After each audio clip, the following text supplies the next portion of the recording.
चतरा प्रखंड में पहला और चतरा जिला में कुल मिलाकर तीसरा है। और यहाँ आने का कारण था, बहुत सारी ऐसी परियोजना आई हैं जो लगातार जमीन अधिग्रहण कर रही हैं, तो जन जागरूकता के लिए आए हैं।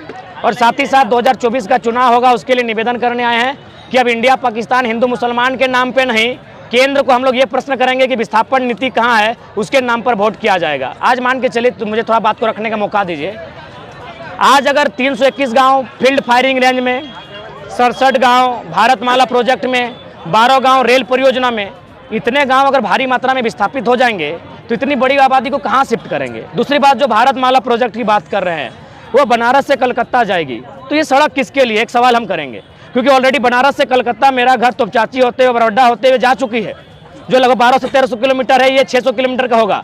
तो ये दूरी बचाना, समय बचाना किसके लिए? कोई किसान उस पर अपनी गाड़ी लेकर नहीं चलेगा, जाहिर सी बात है कॉर्पोरेट से नहीं, पूंजीवाद। तो क्या भारत के संविधान में कहीं पूंजीवाद का जिक्र है? जी नहीं, भारत के संविधान प्रियम्बल में समाजवाद का जिक्र है। अतः हम देश में जो हुक्मरान बैठे हैं उनको हम यही कहेंगे, हम लोग विकास के विरोधी नहीं हैं।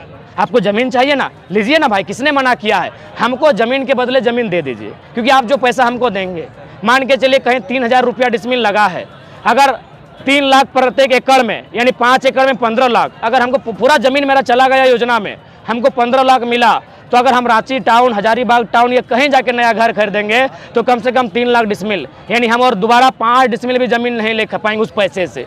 तो मानवता की सोची जाए, क्या हमेशा कॉर्पोरेट की सोची जाएगी, हमेशा अडानी अंबानी की सोची जाएगी? मानवता की सोची जाए। और केंद्र को सबसे पहले एक बेहतरीन विस्थापन नीति हो, और है भी तो झारखंड के लिए क्यों नहीं है, एक बेहतर नीति हो। जितना भी ज़मीन लिया जाएगा उनको विस्थापित किया जाए, उनको 5 किलोमीटर की दूरी में बसाया जाए, जहां सरकारी ज़मीन है या फिर जो ग्रामीणों के अधिकार क्षेत्र में नहीं आता है, ऐसे ज़मीनों में बसा जाए। हम इसकी मांग करते हैं। आप आम चुनाव में भी आएंगे?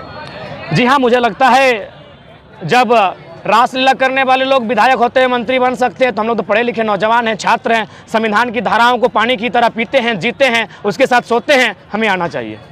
डुमरी उपचुनाव में क्या होगा सर? देखिए, डुमरी उपचुनाव, चूंकि मेरा मानना है हम लोग 2024 की रट लगाए हैं, 24 यानी पूर्ण व्यवस्था परिवर्तन, तो उपचुनाव एक ऐसा समय खाली हुआ है जब किसी का देहांत हुआ है। हम लोग नहीं चाहेंगे युवा एक ऐसी सीट से अपना उद्घाटन करे जहां किसी की मृत्यु हुई। अगर भ्रष्टाचार पे भेंट चढ़ता सीट हम लोग आते हैं, वो भ्रष्टाचार का मामला नहीं है, वो कहीं ना कहीं मृत्यु का मामला है। हम लोग मृत्यु पर कदम रख के अपनी राजनीति की शुरुआत नहीं करेंगे।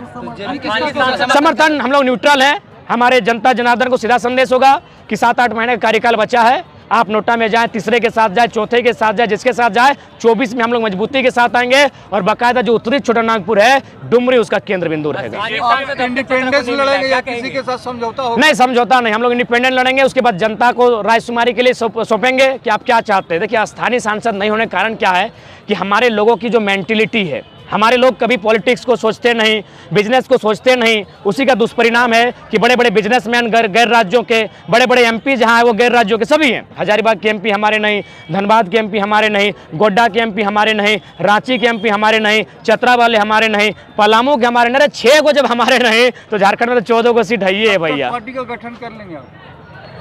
चूंकि दादा हम लोग अभी अंकुरित हो रहे हैं, राजनीतिक पार्टियों का षड्यंत्र हमारे ऊपर है, तो इसलिए हम अंदर खाने तैयारी शुरू कर दिए हैं। और जब भी मैदान में आएंगे, भूचाल मचाते हुए आएंगे और बेहतर तरीके के साथ आएंगे। बाकायदा आप लोग का आशीर्वाद है, हम लोग बेहतर स्थिति में तैयारी में चतरा है। बिल्कुल, चतरा सबसे पहले है। केबीसी में सवाल है, चतरा सबसे पहले है। क्या हम इतने खुदगर्ज हैं? या हम में इतनी जरूरत नहीं कि यहाँ का बेटा 70 सालों के इतिहास में एमपी ना बन सके? जब एमपी नहीं बनेगा तो नीति नियम कौन बनाएगा? हमारी बातों को संसद में रखेगा कौन? इसीलिए सबसे पहले चतरा में ही होगा। चतरा में ही बाहरी को स्टॉप। आप आए हैं, खिलाएंगे, नचाएंगे, हंसाएंगे। सांसद तो माटी का